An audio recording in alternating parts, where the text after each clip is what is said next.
My name's Maria, and I used to think I had everything sorted, a great job as the head of marketing, a loving husband named Adam, and a comfortable life. I was paying off our mortgage with my own salary, feeling pretty proud of being financially independent. Family was also a big part of our lives.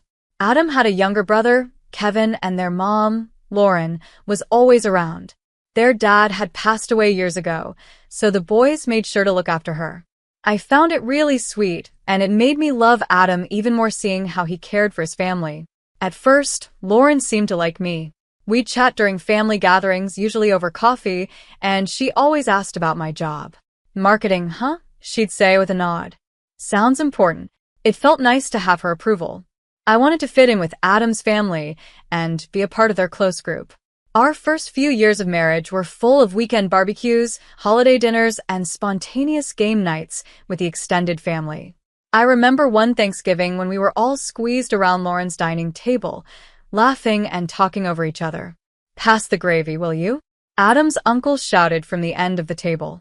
"You've had enough gravy, old man," Lauren replied with a grin as she handed him the gravy boat.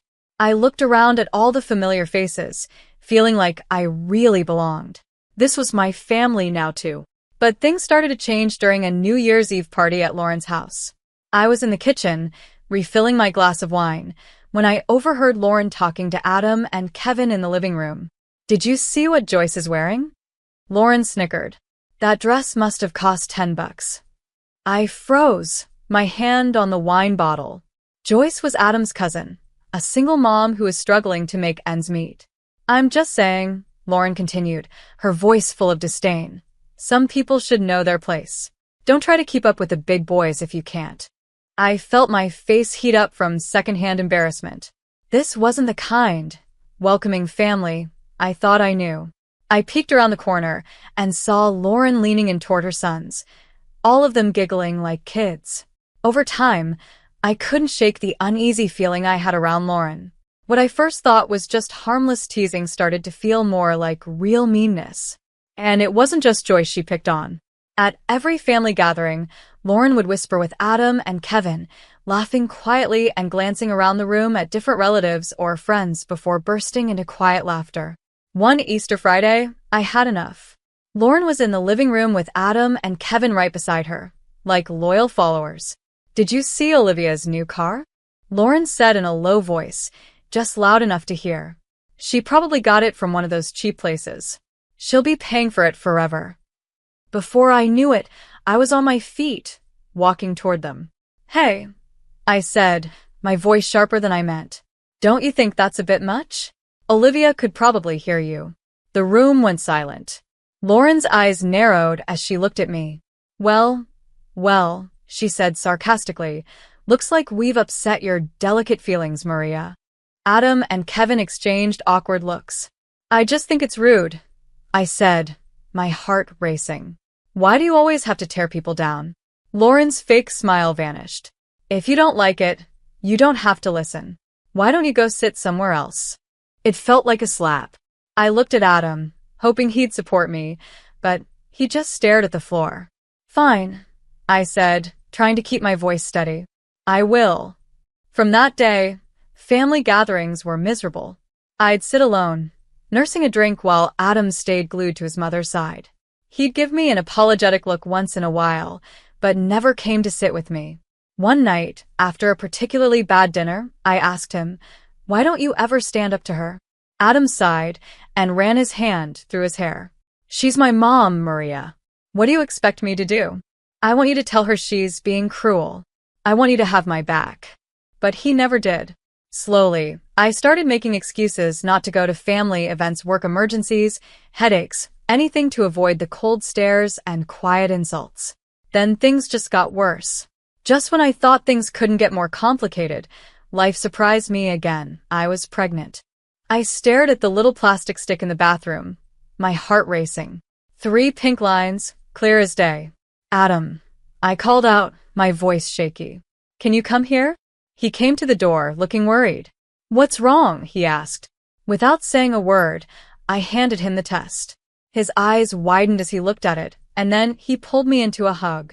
For a moment, I thought maybe everything would be okay, that this baby might bring us closer and fix the growing distance between us. But life had other plans. The pregnancy was tough from the start. I was constantly nauseous, dizzy, and always worried about the risk of a miscarriage. My doctor put me on bed rest, so I had to work from home. As the weeks went by, my health got worse. My eyesight started to fail, a rare complication. The doctor said it might be temporary, but it could also be permanent. I could barely see my laptop, and with a heavy heart, I had to quit my job. I needed Adam more than ever, but he seemed to be pulling away. He started coming home late, saying he had extra work or drinks with colleagues. Most nights, I fell asleep alone, sometimes waking up in the middle of the night to hear the front door closing. The day of my C-section came faster than I expected. My eyesight had gotten so bad that the doctors insisted on the surgery. Natural birth was too risky. Lying on the cold operating table, I was a mix of excitement and fear. "Where's Adam?" I asked the nurse, my voice shaking. She gave me a kind smile. "Your husband's in the waiting room. He said he'd rather stay there." The surgery went well, and soon I heard the sweetest sound, my son's first cry. They placed him on my chest, and I felt a love so strong, it took my breath away. Later, in the recovery room, Adam finally showed up. His face was full of discomfort and frustration. "Look, Maria," he said, "I need to say something. This whole thing, it's not right." I blinked, confused. "What do you mean?" He ran his hand through his hair, clearly frustrated. "Normal women give birth on their own, without all this surgery stuff. And men, we're not supposed to be here for this. We should meet our wives and kids at home, like in the old days." His words hit me like a punch in the gut. I couldn't risk it, I started to say, but Adam cut me off. "Save it. I'm going home. This place creeps me out." The next few weeks were a blur of sleepless nights and endless feedings. Adam was rarely home, and when he was, he didn't help with our son. Instead, he complained constantly. "Can't you shut him up?" He'd snap when our baby cried in the middle of the night. "I'm trying," I'd say, exhausted. "He's teething, Adam. It hurts him." But Adam had no patience. "All you do is focus on the kid. What about me? What about our sex life?" I'd just stare at him in disbelief. I was running on 3 hours of sleep, still recovering from surgery, and he was worried about sex. As the weeks turned into months, Adam grew more frustrated. One evening, while I was trying to calm our fussy 5-month-old, he dropped a bombshell. "You need to go back to work," he said flatly. I turned to him, shocked. "What about the baby?" "We'll hire a nanny," he interrupted. "We can't keep living like this, Maria. We need the money." I wanted to argue, to say that our son needed me, and I wasn't ready to leave him. But the look on Adam's face told me it was useless. So, with a heavy heart, I started looking for a job. Finding work with my vision problems wasn't easy, but I eventually got a job at a smaller company. The pay was much less than what I made before. When I told Adam, his reaction was predictable. "That's it," he scoffed. "We're paying a nanny for this?" I felt tears welling up. "I'm doing my best, Adam. It's hard with my eyesight." "Excuses," he muttered, walking away. And so my new life began. Rushing to work every morning, feeling guilty about leaving my baby with a nanny, struggling to get through the day with my limited vision, and coming home to a resentful husband and a child who needed me. Time passed in a blur of work, childcare, and growing tension at home. Before I knew it, 3 years had gone by since my son was born. Despite everything, I loved my son deeply and found joy in watching him grow. But family gatherings were still stressful, especially because of Lauren. She would show up acting like the perfect grandmother, but it was all for show. "Come to Grandma," she'd say sweetly, holding her arms out to my son.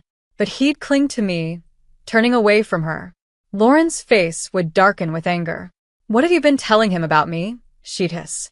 "You're turning my own grandson against me." I tried to explain, my voice tired. "He just doesn't know you well, Lauren. If you visited more often." "Don't you dare blame this on me," she snapped, storming off to complain to Adam. Then, on a regular Sunday morning, my world changed again. I stared at the pregnancy test in my hand, my heart racing positive. I was pregnant again. Fear washed over me. My first pregnancy had been so hard on my body, I wasn't sure I could handle another. But as I counted the weeks, I realized I was already well into my first trimester. It seemed like the decision had been made for me. With shaky hands, I called Adam at work. "What is it?" he answered, sounding impatient. "Adam, I'm pregnant." There was a long pause. "Look, Maria, I'm busy. We'll talk later." "Just don't quit your job, okay?" "We can't afford that." Then he hung up. I sat there, holding the phone, feeling more alone than ever. Thankfully, this pregnancy was easier than my first. The morning sickness wasn't as bad, and my vision stayed stable. I kept working, determined to provide for my growing family. But as my belly grew, so did the distance between Adam and me. He spent more and more time at his mother's house, often coming home late. One evening, as I was struggling to put our son to bed while balancing my swollen belly, Adam walked in. "Hey," I said, hoping for some help. "Can you read him a story?" "I'm exhausted." Adam glanced at us, then at his watch. "I can't. I promised Mom I'd help remove some furniture. Don't wait up." As the door closed behind him, a tear slid down my cheek. I looked at my son, his big eyes staring up at me, and then at my belly, home to another child I already loved so much. By the time I reached my 8th month of pregnancy, it was time to prepare for Thanksgiving. Guests started arriving in the afternoon. My parents came early, with my mom jumping in to help in the kitchen. Friends and relatives trickled in, filling the house with laughter and chatter. Just as I was about to serve dinner, the doorbell rang. It was Kevin, Adam's younger brother, and to everyone's surprise, he had a woman with him. "Everyone, this is Brenda," Kevin said, smiling. "My fiancée." The room went quiet for a moment before bursting into congratulations. I forced a smile, trying to ignore the small feeling of jealousy when I saw how happy Adam looked seeing his brother, so happy. Lauren arrived shortly after, her eyes widening when she saw Brenda. Well, she said with approval. "Aren't you a sight for sore eyes?" Throughout dinner, Lauren couldn't stop fawning over Brenda, asking her lots of questions and hanging on her every word. I tried to focus on being a good hostess, but I kept overhearing their conversation. "So, Brenda," Lauren said loudly so everyone could hear, "Kevin tells me you're a manager at National Bank." "How impressive." Brenda nodded, looking a bit uncomfortable. "Yes, I've been there for about 6 years now." Lauren beamed. "You must be doing very well for yourself. Unlike some people who just pop out babies and create poverty," she added, glancing at me. My face burned with embarrassment. My mom, sitting next to me, tensed up, ready to defend me, but I gently placed a hand on her arm, begging her not to make a scene. Lauren wasn't finished. "Brenda here makes $230,000 a year. Now, that's the kind of daughter-in-law I've always wanted: smart, beautiful, and successful." Tears filled my eyes as I thought about all the years I'd spent supporting our family, paying the mortgage, and building a career I had been proud of. It all seemed forgotten now. Lauren stood up and said, "I think we should continue this lovely evening somewhere more fitting. Brenda, dear, why don't we go to that new restaurant downtown? My treat." Before I could even react, Lauren, Adam, Kevin, and Brenda were heading out the door. Adam didn't even look back at me as they left. The remaining guests sat awkwardly, the festive mood gone. One by one, they made their excuses and left, leaving only my parents. They offered to help, but I told them to go rest. Finally alone, I sat on the couch and let the tears flow. Hours passed as I cried, my hand resting on my swollen belly, wondering how my life had ended up like this. It was almost dawn when I heard the front door open. Adam stumbled in, smelling like alcohol and cigarettes. He didn't say a word as he went to the bedroom. With shaky hands, I picked up my phone and opened social media. There they were: Lauren, Adam, Kevin, and Brenda smiling in selfies at an expensive nightclub. The caption read, "Best Thanksgiving ever with my real family." As my due date got closer, I felt both excited and anxious. The doctors had scheduled my C-section, saying it was the safest option since it had been less than 4 years since my last one. I tried to focus on getting ready for our new baby, but I couldn't shake the feeling that something was off with Adam. One cold winter afternoon, I found him unpacking bags full of summer clothes. "What's all this?" I asked, confused. Adam shrugged, barely looking at me. "Saw a good sale. Thought I'd update my wardrobe." It didn't make sense, but with the baby on my mind, I pushed my suspicions aside. I had been carefully saving money in a separate account, so I could take a couple of months off work to recover and bond with our new baby. My job had approved 3 months of unpaid leave, which was a relief. I had saved enough to cover the mortgage, bills, and even a babysitter for our 4-year-old. For once, I felt ready. 5 days before my scheduled C-section, everything fell apart. I was resting on the couch when Adam burst through the door, with Lauren right behind him. "Hurry up." Lauren snapped as Adam rushed to our bedroom. I struggled to stand up and followed them, waddling after. Adam was throwing clothes into a suitcase, the summer clothes he had bought. "Adam," I said, panic rising in my voice. "What are you doing?" He barely glanced at me. "Kevin's getting married in Bermuda. We're all going." The world seemed to spin. What? "But my C-section is in 5 days. Who's going to take care of our son?" Adam zipped up the suitcase and finally looked at me with cold indifference. "You'll manage. You always do." Before I could say another word, he brushed past me, and Lauren hurried him out the door. The door slammed shut, leaving me standing there in shock. Reality hit me hard. I grabbed my phone, my hands shaking, and checked our joint account. It was empty. All the money I had saved was gone. Trembling, I dialed Adam's number. He answered on the last ring. What? He snapped. "The money," I stammered.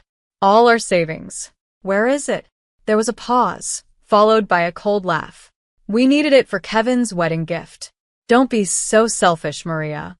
The call ended. A sharp pain shot through my abdomen, and I looked down in horror as a puddle formed at my feet. My water had broken. Panic surged through me.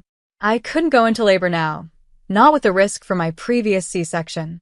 With one hand on my belly and the other clutching my phone, I called emergency services. The hospital was chaos. Doctors were shouting, machines were beeping. I woke up hours later to the soft beeping of monitors. My mom's tear-streaked face came into view. "Maria," she whispered, squeezing my hand. "You're okay. The baby's okay."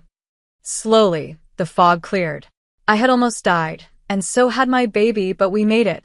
5 days after the emergency C-section, I was feeling surprisingly strong, both physically and emotionally.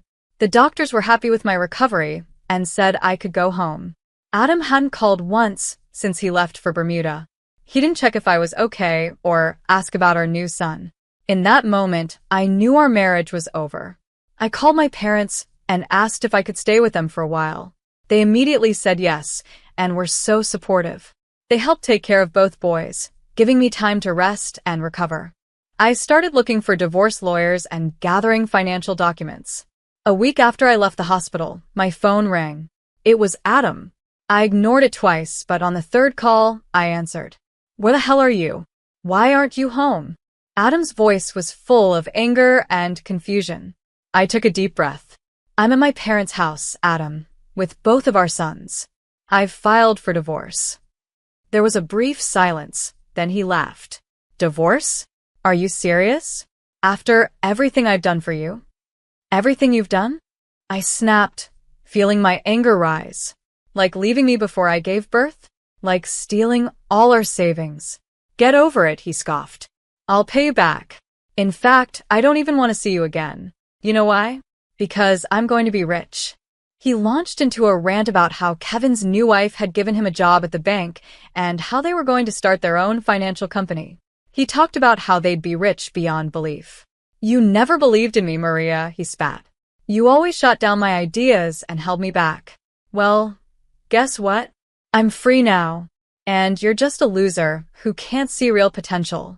The divorce moved quickly, to my surprise. Adam didn't fight me on anything. He returned the money he took from our accounts and agreed to pay alimony.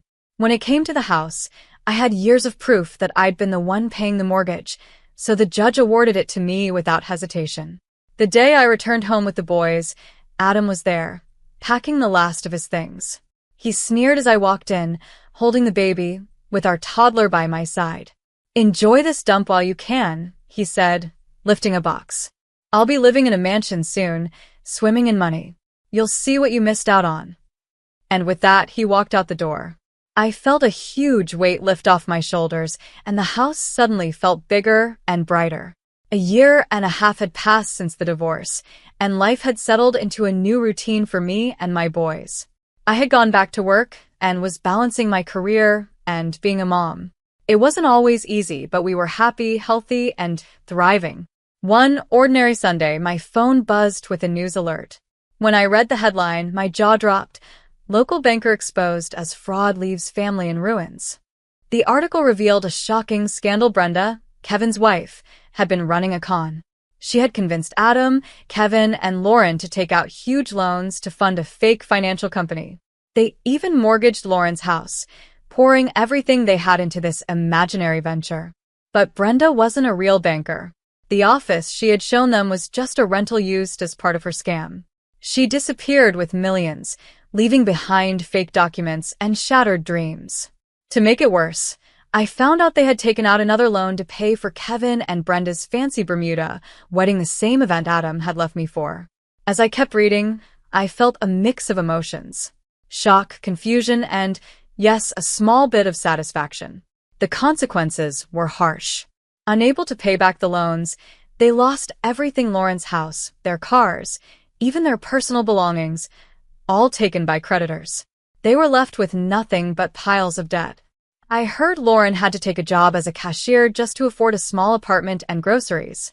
Adam and Kevin were in the same situation, their dreams of wealth completely destroyed. I was beyond grateful I had divorced Adam when I did. My children and I were safe and not touched by the financial disaster that hit my ex-husband's family. Just when I thought I had put all of it behind me, my phone rang. Lauren's number popped up on the screen. Against my better judgment, I answered. "Maria," Lauren's voice was soft, very different from her usual bossy tone. "We need your help." She started begging, asking if they could stay with us. "The children need their father and grandmother," she insisted. "You can't leave family in trouble." I took a deep breath, memories flooding back: Thanksgiving humiliation, being left before my C-section, all the times they had treated me poorly. I kept my voice steady and said, "You didn't care about family when you left me alone, pregnant and in danger. You didn't care about family when you took all my savings. And you didn't care about family when you called me a loser." Lauren started to argue, but I cut her off. "I'm sorry you're in this mess, Lauren, but I'm not responsible for the choices you, Adam, and Kevin made. My priority is my children, and I won't let them be exposed to the chaos you've created. Please don't contact me again." I hung up and immediately blocked her number. As I put the phone down, I felt a huge weight lift off my shoulders. It was done, truly done.